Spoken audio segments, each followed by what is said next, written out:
28 August नोंथांमोना मिथिगौना दिनैनि सानखौ मानि थाखाय फालिनाय जायो? नोंथांमोनो बड'लेण्ड बुब्लि खौरांनि गेजेरजों फोरमायगोन। दिनैनि सानखौ नेशनेल बौथाय डे महरै फालिनाय जायो। हायुङारि बौथाय सानखौ बोसोरफ्रोमबो 28 आगस्टआव फालिनाय जायो। बे साना सुबुंफोरखौ समायनाथिनि थाखाय बौनि थाय गाननो आरो गावसोरनि रोखोम आरो सुबुंथिखौ दिन्थिनो थाखाय थुलुंगा होयो। बौनि सोमोन्दोआ बायदि रोखोमनि जानो हागौ आरो बेखौ गोमोथाव नुथाय मोननो थाखाय गाननो हायो। आथिखालाव बौथाया गोबां सुबुंफोरनि सानफ्रोमबोनि गाननाय जोमनायनि बाहागो जाबाय।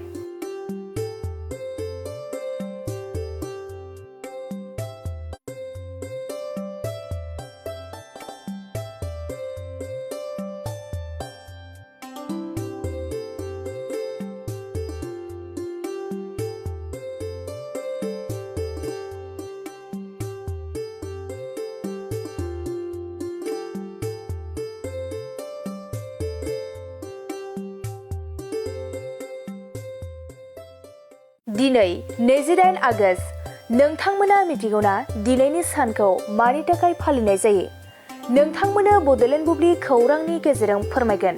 दिनैनि सानखौ नेशनेल बौथाय डे महरै फालिनाय जायो। हायुङारि बौथाय सानखौ बोसोरफ्रोमबो 28 आगस्टआव फालिनाय जायो।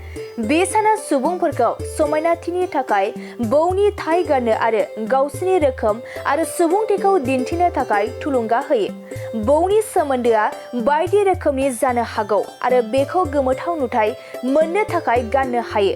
आथिखालाव बौथाया गोबां सुबुंफोरनि सानफ्रोमबोनि गाननाय जोमनायनि बाहागो जाबाय।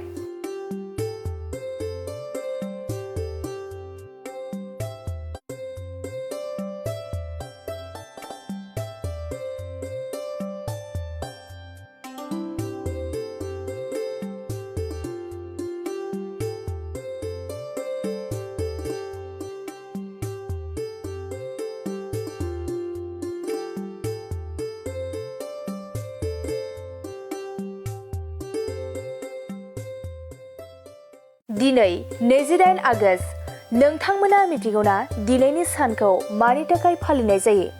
नोंथांमोनो बड'लेण्ड बुब्लि खौरांनि गेजेरजों फोरमायगोन। दिनैनि सानखौ नेशनेल बौथाय डे महरै फालिनाय जायो।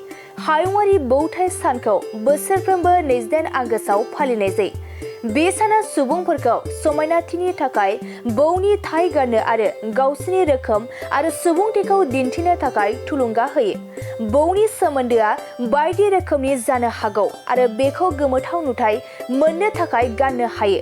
आथिखालाव बौथाया गोबां सुबुंफोरनि सानफ्रोमबोनि गाननाय जोमनायनि बाहागो जाबाय।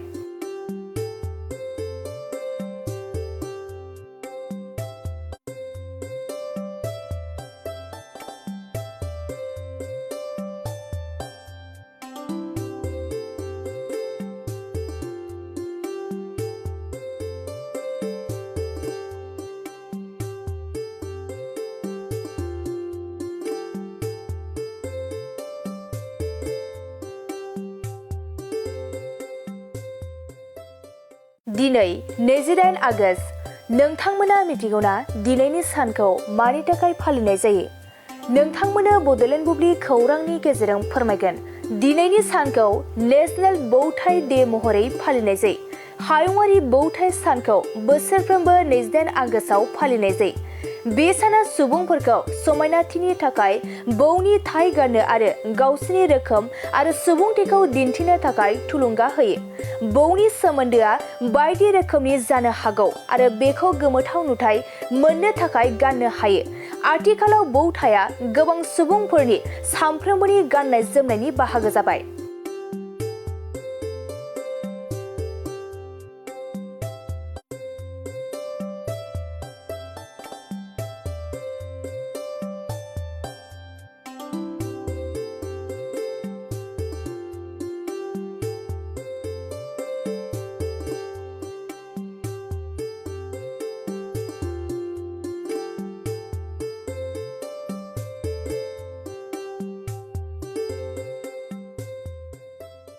दिनै 28 आगस्ट नोंथांमोना मिथिगौना दिनैनि सानखौ मानि थाखाय फालिनाय जायो?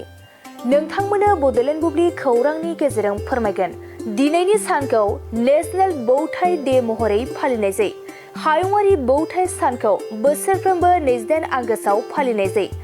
बे साना सुबुंफोरखौ समायनाथिनि थाखाय बौनि थाय गाननो आरो गावसोरनि रोखोम आरो सुबुंथिखौ दिन्थिनो थाखाय थुलुंगा होयो। बौनि सोमोन्दोआ बायदि रोखोमनि जानो हागौ आरो बेखौ गोमोथाव नुथाय मोननो थाखाय गाननो हायो। आथिखालाव बौथाया गोबां सुबुंफोरनि सानफ्रोमबोनि गाननाय जोमनायनि बाहागो जाबाय।